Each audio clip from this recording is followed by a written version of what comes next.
траурном зале царило напряженное молчание. Юный Алекс стоял в стороне от скорбящих взрослых. Его маленькое тело было напряжено от эмоций, которые казались слишком сложными для его лет. Когда он приблизился к гробу, все затаили дыхание, ожидая детского замешательства или слез. Вместо этого слова Алекса прорвались сквозь мрачную атмосферу с леденящей душу уверенностью. «Папа все еще жив», — сказал он ясным голосом. Присутствующие на похоронах дружно вздрогнули, некоторые обменялись неловкими взглядами. Для них заявление ребенка было не более чем фантазией, вызванной горем. Но один человек, детектив, чьи инстинкты были отточены годами расследования необычных происшествий, почувствовал искру интриги.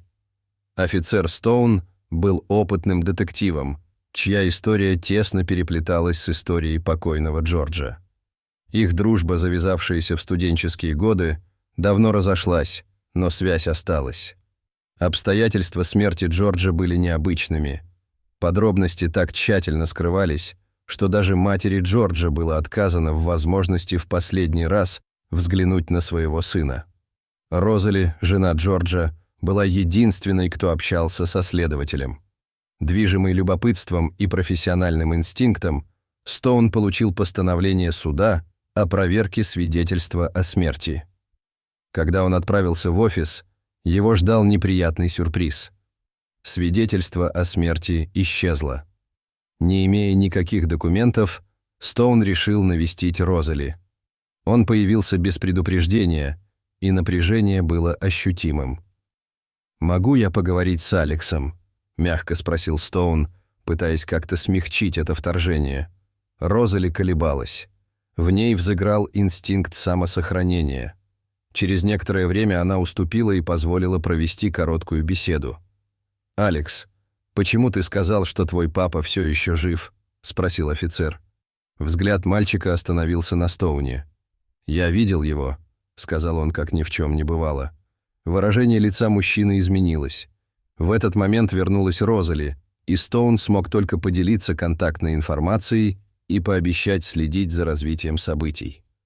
Показания ребенка вряд ли можно было назвать конкретным доказательством, но что-то в уверенности мальчика не давало мужчине покоя. В тот вечер Стоун сидел за обеденным столом в своей комнате, и это дело занимало его мысли. Пропавшее свидетельство о смерти, неопознанное тело и непреклонное заявление ребенка. Кусочки головоломки отказывались складываться в единое целое, дразня его своей неполнотой. Ордер был невозможен без существенных доказательств. Расстроенный, но полный решимости, Стоун понимал, что эта тайна еще далека от завершения.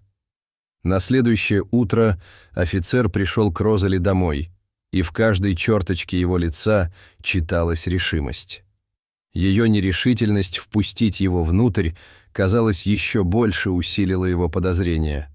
Когда она, наконец, уступила, атмосфера оставалась насыщенной невысказанными секретами. Сидя напротив нее, Стоун размышлял о вопиющих несоответствиях, пропавшем свидетельстве о смерти, невероятных заявлениях Алекса. Ответы Розали были взвешенными, просчитанными. Она говорила о смерти Джорджа с отстраненностью, которая казалась одновременно привычной и хрупкой. Ее признание о том, что у Алекса было большое воображение, несло в себе скрытую неуверенность, как будто она сама не была до конца уверена, что ее сын выдумал свою историю. Внезапно Алекс ворвался в комнату, его юное лицо сияло от возбуждения. «Я видел его, офицер», — заявил он. Его подробный рассказ о том, как он заметил своего отца возле детской площадки и в торговом центре, был точным и подчеркнутым непоколебимой уверенностью ребенка. Следственные инстинкты Стоуна взыграли с новой силой.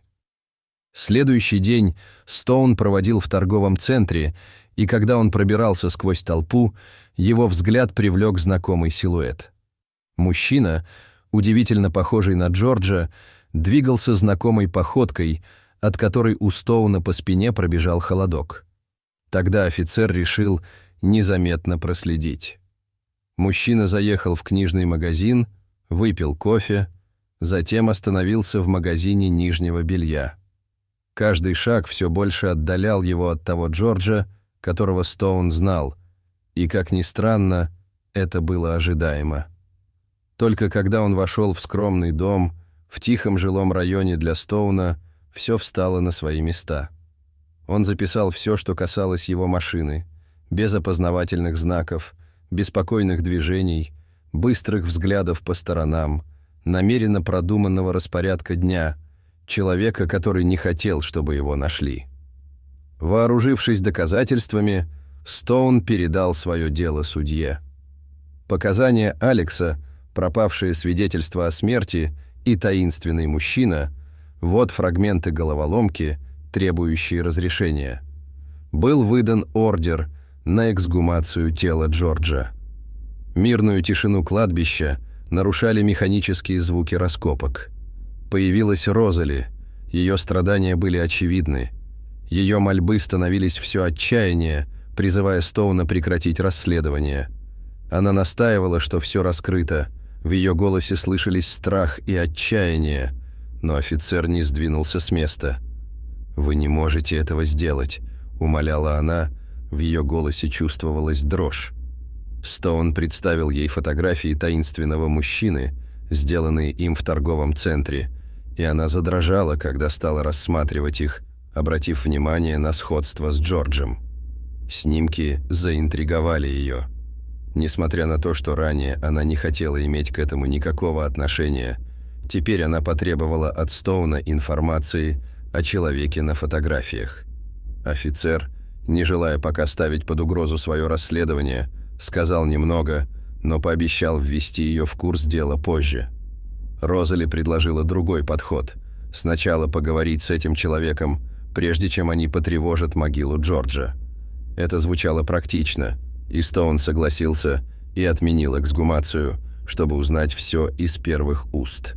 Когда он покидал кладбище, у него уже был план направиться к дому этого человека. Когда он, наконец, добрался до дома, Стоун решительно постучал в дверь, гордо и четко демонстрируя свой значок. Дверь открылась, и появился мужчина, представившийся Карлом. Как только офицер оказался в доме, он, не теряя времени, спросил: «Ты Джордж?» Карл выглядел еще более озадаченным, нахмурил брови и ответил со смесью замешательства и легкого раздражения: «Я не знаю никакого Джорджа». Стоун внимательно изучал реакцию мужчины, не упуская ни единого намека на обман. Он попросил Карла проехать с ним в полицейский участок, чтобы прояснить некоторые нестыковки. Мужчина ощетинился, он был удивлен. «На каком основании?» – спросил он, в его голосе слышалось сопротивление. Напряжение между ними усилилось, поскольку Стоун твердо стоял на своем, решив докопаться до причин смерти Джорджа. Несмотря на протесты Карла и очевидное замешательство, офицер не сдвинулся с места. Достав соответствующие документы, он арестовал мужчину, заявив, что для выяснения обстоятельств необходим дальнейший допрос. В комнате для допросов Карл постоянно отрицал обвинения, демонстрируя неподдельное удивление. «Я не знаю этого человека», — повторял Карл снова и снова. Его отрицание было твердым и безоговорочным. В конце концов, раздраженный Стоун предложил провести ДНК-тест, процедуру абсолютной идентификации, чтобы определить, Джордж это или нет. Все еще заметно встревоженный Карл смог кивнуть, потому что только это могло помочь ему восстановить свою честь. Ситуация приняла драматический оборот, когда Розали ворвалась в комнату, рыдая навзрыд. Со слезами на глазах она упала в объятия Карла, безудержно рыдая. Мужчина, застигнутый врасплох, без особого энтузиазма попытался утешить ее, спросив в искреннем замешательстве: «Мы знакомы?» К запутанному сюжету добавилась еще одна тайна. Результаты анализа ДНК показали, что Карл – близнец Джорджа, разлученный при рождении. Стоун молча наблюдал, как это открытие потрясло всех присутствующих. Розали вспомнила об усыновлении Джорджа и возможности существования у него родного брата, и все точки начали вставать на свои места. Зал оцепенел от такого ужасного осознания. Карл боролся с теперь уже очевидным открытием, что он близнец. Как только они разгадали эту загадку, отпала необходимость в эксгумации останков Джорджа.